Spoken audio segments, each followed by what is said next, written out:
Assalamualaikum warahmatullahi wabarakatuh. Kembali lagi bersama saya di channel Albiru Farm.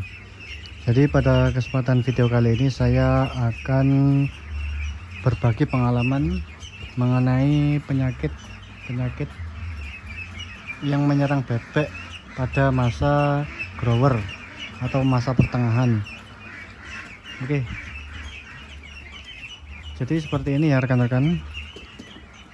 Bebek pedaging saya ini sudah memasuki masa grower, masa umur 14 hari sampai umur 28 hari ya. Bebek ini sudah umur 18 hari lah sekitaran itu.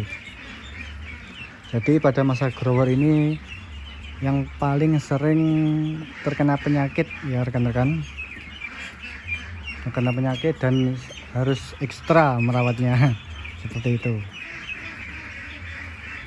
Oke, jadi saya akan membahas penyakit-penyakit apa saja yang menyerang bebek pedaging ini ya di kandang saya ini.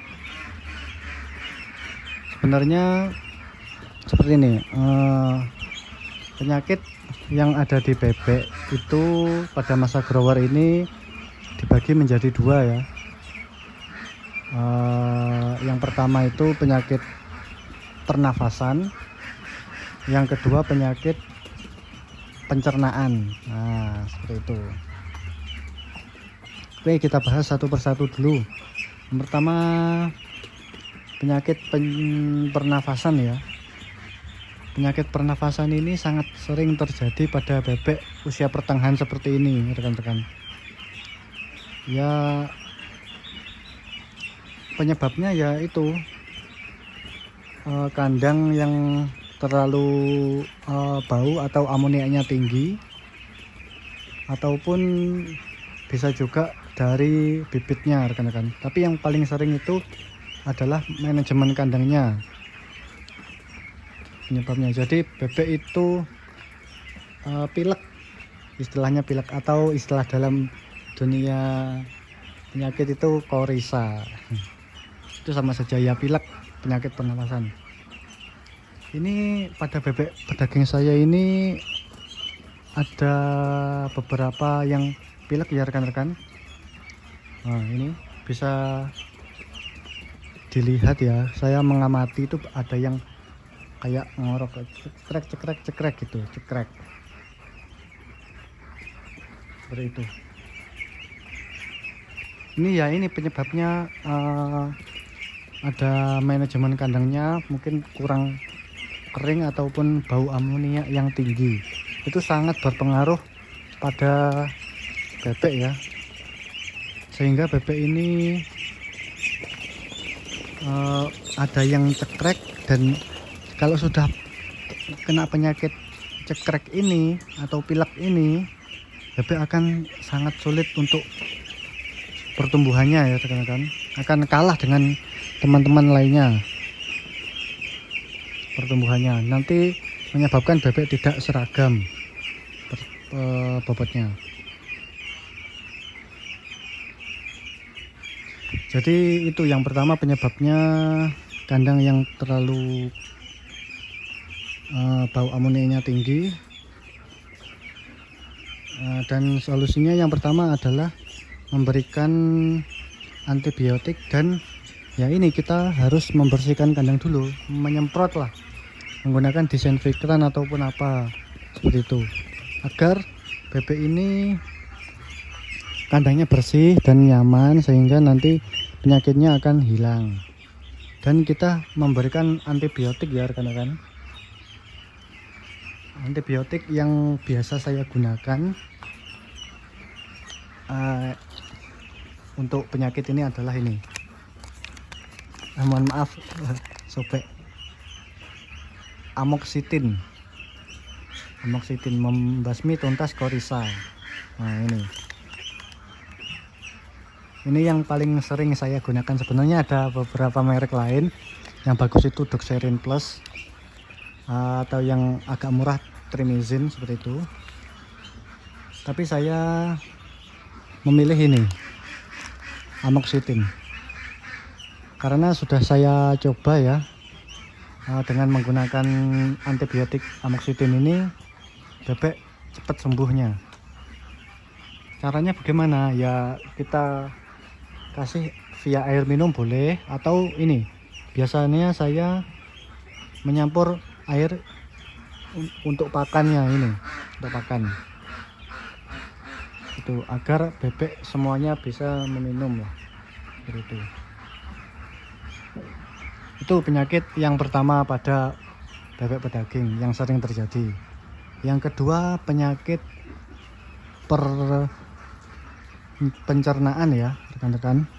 Penyakit pencernaan ini biasanya ditandai dengan beraknya yang tidak biasa, berak atau beraknya itu kadang-kadang ada yang putih atau ada yang hijau. Nah itu biasanya ada berak, namanya berak kapur ataupun berak hijau. Berak kapur itu pulorum kalau bahasanya, kalau berak hijau ya kolera lah ya, kolera seperti itu. Itu juga sama, penyebabnya adalah suasana kandang yang tidak sehat ya, banyak amoniaknya tinggi, itu yang sangat mempengaruhi.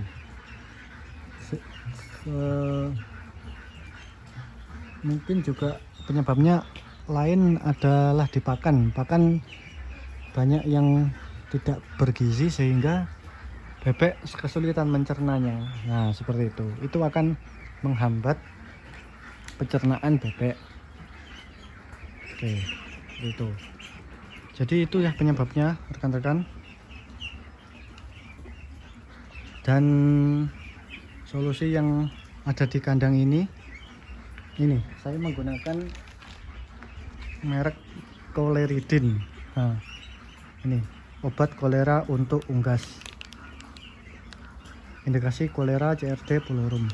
Ini ya, Choleridin untuk mengatasi berak hijau atau berak kapur. Alhamdulillah pada bebek pedaging saya ini belum, atau ya jangan sampailah terkena bebek penyakit berak kapur atau berak hijau ya. Kalau untuk pencegahan ya tetap sama, saya menggunakan ini Choleridin ini.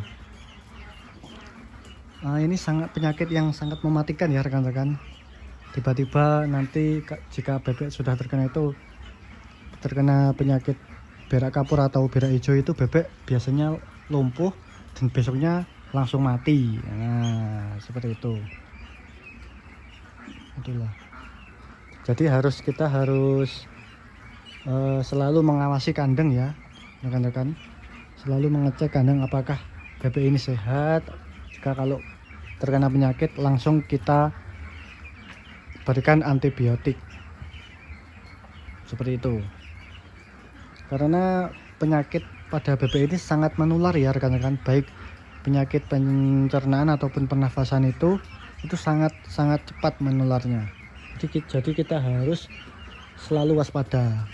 Pada masa grower ini yang paling sering terjadi itu pada masa grower 14 hari sampai 28 hari. Itu rekan-rekan.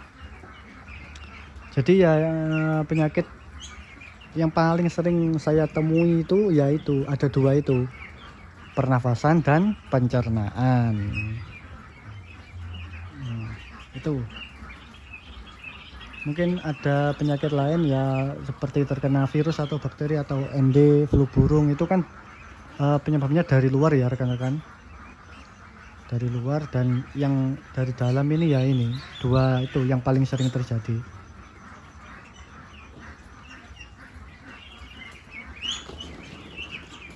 Alhamdulillah sehat-sehat bebeknya ya, cuma ada beberapa yang terkena penyakit cekrek atau pilek, akan saya berikan antibiotik ya rekan-rekan. Nah saya juga kenapa saya menggunakan antibiotik dari obat-obat bukan dari herbal ya rekan-rekan, jadi dari pabrik lah, seperti itu. Kenapa? Karena menurut pengalaman yang ada di kandang ini ya, itu sebenarnya bagus menggunakan obat-obat herbal seperti kunyit, jahe, seperti terus daun pepaya juga bisa. Itu sebenarnya bagus. Tapi efek yang akan ditimbulkan itu lebih lama ya rekan-rekan. Lebih lama, sehingga jika kita menggunakannya obat herbal itu akan memakan banyak waktu untuk sembuh seperti itu. Jadi saya memutuskan untuk kandang ini saya menggunakan obat-obat kimia, obat-obat kimia, sehingga nanti jika sakit itu langsung cepat sembuh. Tuh. Langsung cepat sembuh dan tidak menghambat pertumbuhannya rekan-rekan. Karena ini kan bebek pedaging ini panennya sangat cepat ya, 35 hari sampai 40 hari sudah panen. Jadi kita juga harus cepat tanggap untuk mengatasi kalau bebek terkena trouble atau penyakit seperti itu. Oke, mungkin itu saja rekan-rekan pembahasan mengenai penyakit yang ada di bebek pedaging pada masa grower. Terima kasih. Apabila kalian menyukai video ini, silahkan like, subscribe, dan komentar di kolom komentar agar channel ini semakin berkembang. Terima kasih.